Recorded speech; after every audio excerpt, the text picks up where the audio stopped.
Stop arguing about guns. Let me say this again to you. Stop arguing about guns. Stop with this discussion.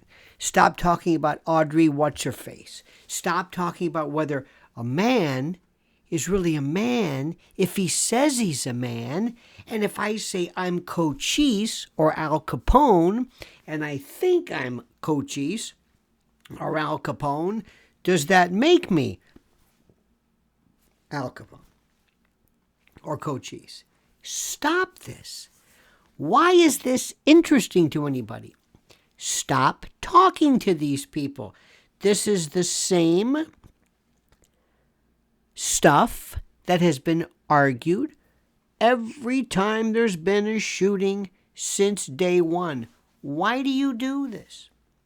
Why do you involve yourself in this? Why do you go into it? Why? You know what I tell people who bring this up? We should have, seriously, just the other day, well, I think we need to have, background checks. Can you believe this?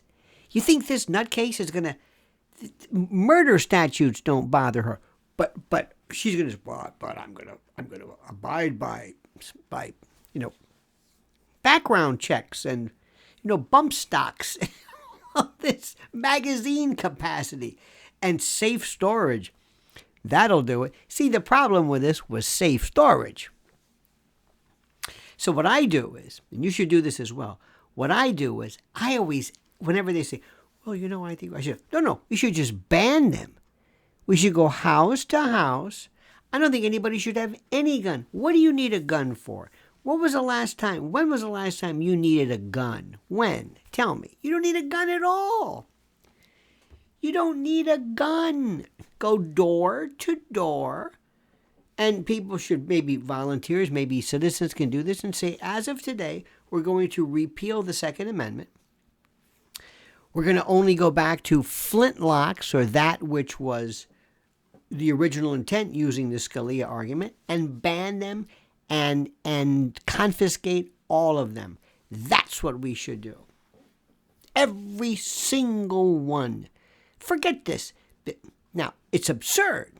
That's why whenever I used to argue with taxes with people, I'd say we should have no tax. We didn't have taxes until 1913. Why did we have any tax? No tax. We don't need taxes. Okay, fine. It's absurd as well, but it's a start.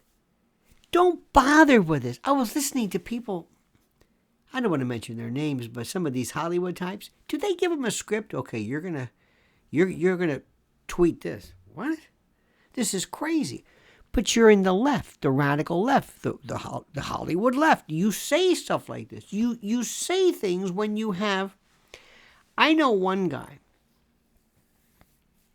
He's kind of a big shot. You would know his name. Well, I say I know. It's not as close as you think. And this guy had an event, and people went to see him because they thought they knew him, and they would say, hey, we'll go see so-and-so. You couldn't get near him with his armed guards. And I'm not talking some guy from Pinkerton. I mean people from foreign, not Mossad, but IDF types, with that real bald MI6 crazed look. This is the guy who is hell-bent on denying you the right to possess a firearm pursuant to the Second Amendment. This guy, and you would know his name, believe me. He's got all these people around him, armed. Oh, what a man. What a man. What a hell of a man. Why do you bother with this? They're going to forget everything. The issue is simply this. Armed guards scaring the bejesus out of anybody who drives up and says, no, not this one. Let's go to the next, to see this car parked in front with a little light, little yellow light, or just a car with some guy just sitting there with a beard, one of these Delta-looking dudes, these ex-Navy SEALs or whatever. Just a private. Just a cop standing right there, ready. You think this nutcase, man, woman, who cares about gender? Has nothing to do with being transgender. Whatever the reason. By the way, you don't believe that Son of Sam business, do you? The Berkowitz, that he heard the dog and all that? No, that has nothing to do with it. But he had some pretty crazy things to say at first. Does that matter? People who do these things kind of sort of say stuff. You know what I mean? They sort of say stuff. Except serial killers. They don't say a lot. They don't want to get caught. These people, not only, think about this. This lunatic wanted to go and get shot. They know they're going to get killed. They know they're going to walk in, blow the place up, and get killed. They know this. And you're going to talk to them about, can I talk to you about gun safety, please? Can I talk to you about magazine capacity? You know, you really should have a light. Did you wait the X amount of days for the cooling off period for the permit? You've got to be. This is the lunacy that we're talking about. We've got 335 million people in this country. About 335. And there's like a gun or two per person. We would be having gun deaths. We do have a lot of guns, but you don't want to hear the statistics. Believe me when I tell you this, Hollywood, you don't want to hear who's shooting whom.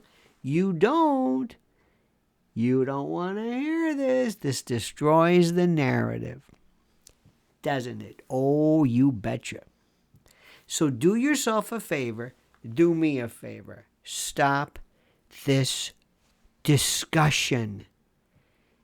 Enough with this pronoun. You're fixated on pronouns.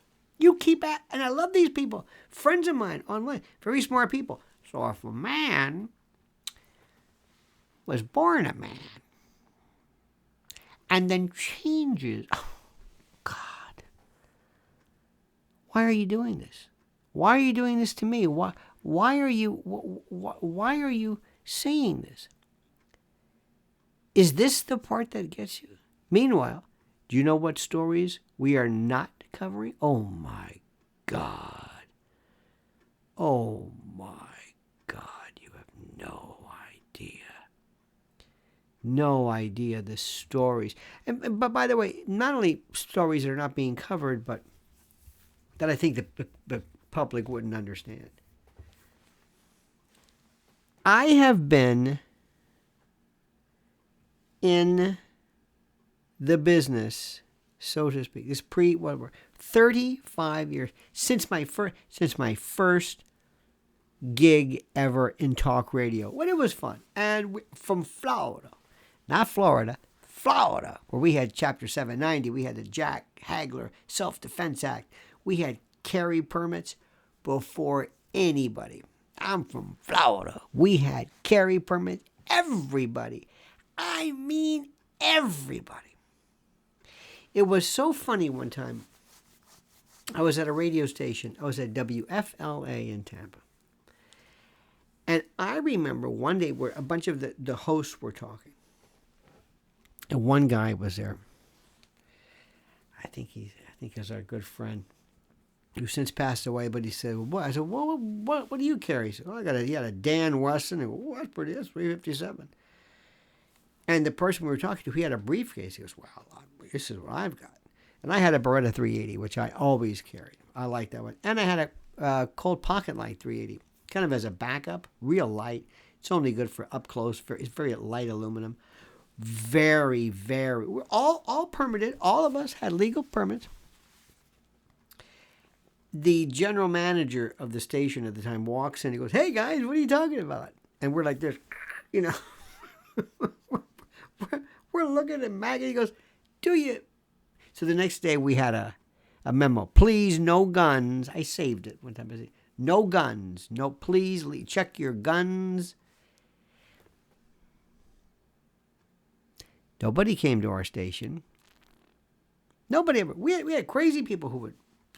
Crazy people, and we would always on the air, like we're not shy about telling people that all of us enjoy the freedoms that the Jack Hagler Self-Defense Act provided, And I think we felt quite safe. Quite safe.